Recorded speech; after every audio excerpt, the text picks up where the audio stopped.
सबसे पहले हम समझते हैं कि सर्वाइकल क्या होता है।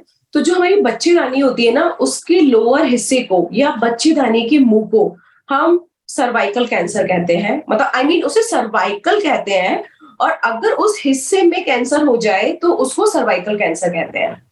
और ये कैंसर एक ऐसा कैंसर होता है जो easily preventable and treatable cancer होता है। अगर लोग इसका टाइम पे ट्रीटमेंट ले तो वो कंप्लीटली क्योर हो जाते हैं। कार्सिनोमा सर्विक्स के सिम्टम सबसे जो मोस्ट कॉमन है वो होता है ब्लीडिंग। जो मेंस्ट्रुअल ब्लीडिंग होती है उसके अलावा अब वो कब हो सकती है? After the menopause. मीनोपॉज का मतलब होता है जब लेडी के मेंसेस वाला टाइम खत्म हो जाता है, उसे हम मीनोपॉज बोलते हैं। तो अगर उनके बाद हो तो ये सस्पिशियस होता है। सेक्स के बाद हो या in between normal menstrual cycle के बीच में हो या ड्यूरिंग आफ्टर दी सेक्स हो, पोस्ट क्वाइटल ब्लीडिंग हम जिसे बोलते हैं। तो पहला हो गया ब्लीडिंग एंड सेकंड होता है फाउल स्मेलिंग डिस्चार्ज। पेशेंट को फिजियोलॉजिकल जो पर्सन होते हैं, जो फीमेल्स होती हैं, उनको फिजियोलॉजिकल डिस्चार्ज भी आते हैं।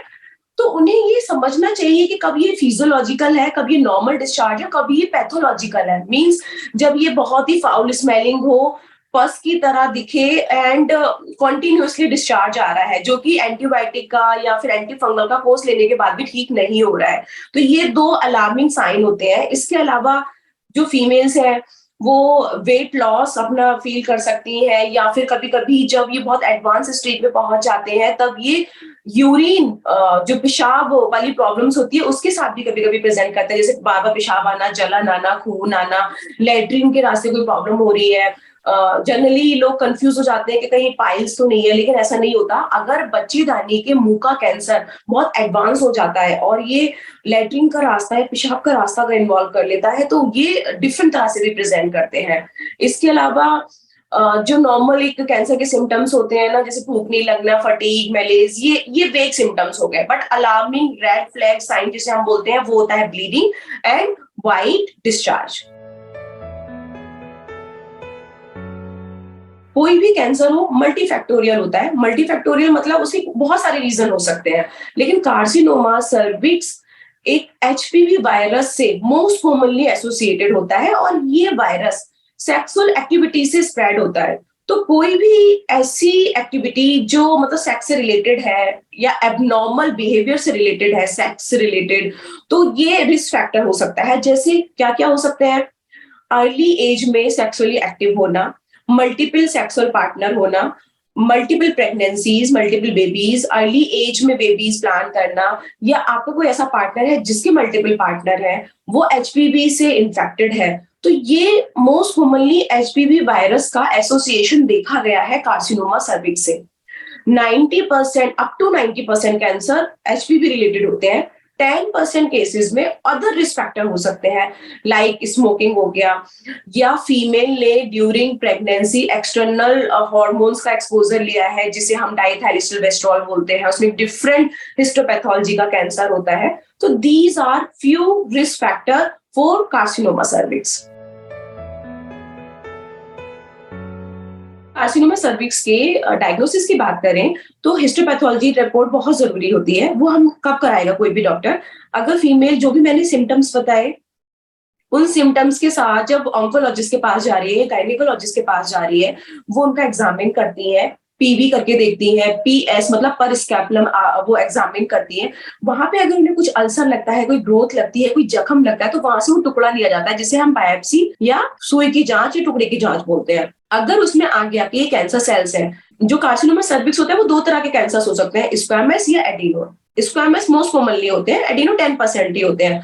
अगर उसमें आ गया कि स्क्वामस सेल कार्सिनोमा है तो फिर हम अगले इन्वेस्टिगेशंस पे जाते हैं, जैसे कि हम फिर पता लगाएंगे कि ये बीमारी कहीं और तो नहीं फैली है, जिसके लिए हम पेट सीटी कराते हैं, सीटी चेस्ट एब्डोमेन कराते हैं, पेल्विस का एमआरआई करा सकते हैं स्टेजिंग देखने के लिए कि अभी ये कौन सी स्टेज में है, सर्जरी के द्वारा हम निकाल सकते हैं या नहीं निकाल सकते हैं। और इसके अलावा whole body blood investigation, CBC, KFT, LFT, thyroid profile, lipid profile, ये कुछ रूटीन ब्लड इन्वेस्टिगेशन होते हैं। तो these are basic investigation to diagnose carcinoma cervix. अगर हम कार्सिनोमा सर्विक्स के इलाज की बात करें तो सबसे अच्छी जो न्यूज है ना वो यही है कि carcinoma cervix highly curable cancer में आते हैं। लेकिन ट्रीटमेंट रिजल्ट क्यों खराब है? क्योंकि लोगों को अवेयरनेस नहीं है कि हाँ इस कैंसर का इलाज हो सकता है पूरी तरह से। वो बहुत एडवांस केसेस में आते हैं। सेकंड, उनको जो भी ट्रीटमेंट गाइडलाइंस है अगर हम वो बताएं तो वो पूरी नहीं करते हैं। जैसे कि अगर मैं इसके इलाज की बात करूं, इस स्टेज के अकॉर्डिंग दो चीजों में डिवाइडेड है। वेरी अर्ली जहां पे सर्जरी का रोल आता है, एंड एडवांस लाइक स्टेज 2 के बियॉन्ड 3 एंड 4, वहां पे मेनली जो इलाज होता है वो कीमोथेरेपी एंड रेडियोथेरेपी से होता है। तो रेडिएशन कार्सिनोमा सर्विक्स में जो दी जाती है वो दो तरह से दी जाती है। एक तो बाहर से रेडिएशन देते हैं और एक हम अंदर से देते हैं।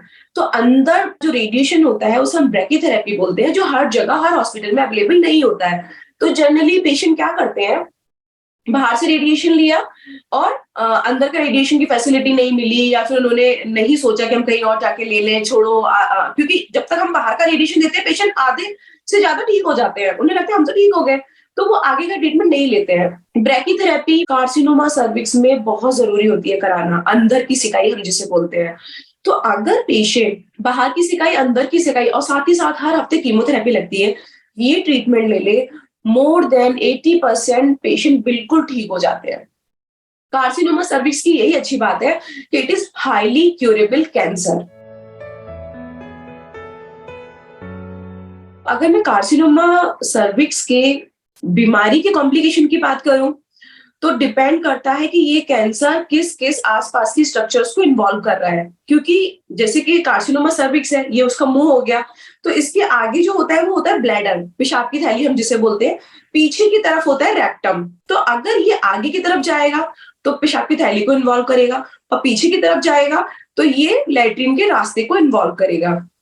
इसके अलावा ये आसपास विजाइना हो गया, ओवरीज हो गई, फैलोपियन ट्यूब्स हो गए, उनको इन्वॉल्व कर सकता है। तो इसकी कॉम्प्लिकेशन यही है कि ये जितनी आसपास की स्ट्रक्चर्स को इन्वॉल्व करेगा उससे रिलेटेड कॉम्प्लिकेशंस आएंगे। ट्रीटमेंट से रिलेटेड अगर हम कॉम्प्लिकेशन की बात करें तो बहुत ही प्रिसाइज वे में रेडिएशन दिया जाता है कि पेशेंट को कोई भी लॉन्ग टर्म कॉम्प्लिकेशन ना आए, अनटिल अनलेस कि बीमारी बहुत एडवांस नहीं है। तो बेसिकली कार्सिनोमा सर्विक्स के कॉम्प्लिकेशन होते हैं, अगर वो एडवांस हो जाए, ट्रीटमेंट से रिलेटेड सारे एक्यूट साइड इफेक्ट होते हैं और वो सारे मैनेज हो जाते हैं। और दूसरी चीज ये है कि जितनी जल्दी स्टेज में इसको डिटेक्ट करोगे, ट्रीटमेंट के रिजल्ट्स उतने अच्छे आएंगे। तो अगर ये स्टेज 3 से पहले पहले डायग्नोज हो रहा है, कोई डर वाली बात नहीं है। लेकिन अगर ये स्टेज 4 हो जाता है तो डर वाली बात होती है। अगर पैपिस्मियर टेस्ट की बात करें तो ये बहुत ही easily available at everywhere, at every gynae centre, every oncology centre, easily available है, नॉन इन्वेजिव है, कोई दर्द नहीं होता, और सारी फीमेल्स को ये कराना चाहिए। कैंसर को बहुत ही अर्ली स्टेज में डिटेक्ट कर लेता है। इसकी ना स्क्रीनिंग गाइडलाइंस आ गई हैं। मतलब अमेरिकन कैंसर सोसाइटी कहती है कि हर फीमेल, वो फीमेल जो अपनी एज 21 साल क्रॉस कर चुकी है, सेक्सुअली एक्टिव है, हर 3 साल में एक बार पैपिस्मियर टेस्ट कराए, till the age of the 30, and after the age of the 30 हर 5 साल में एचपीवी टेस्ट कराना है और हर 3 साल में पैपिस्मियर कराना है। इसी वजह से, पैपिस्मियर की वजह से कैंसर, कार्सिनोमा सर्विक्स के केस में मॉर्टेलिटी बहुत कम हो गई है। अगर में मॉर्टेलिटी क्या होती है, कैंसर से मरने वालों का रेट बहुत कम हो गया है, क्योंकि एचपीवी हम जैसे ही पैपिस्मियर कराते हैं उसमें सस्पिशियस मैलिग्नेंट सेल्स आ जाती हैं और हम बहुत अर्ली स्टेज में उसको कैच कर लेते हैं। तो पैपिस्मियर के बारे में जो लोगों के मन में मिथ है, डर है कि पेनफुल है, प्रॉब्लम कराता है, ऐसा कुछ भी नहीं है। मैं हर फीमेल को एडवाइस करती हूँ, गो फॉर पैपिस्मियर।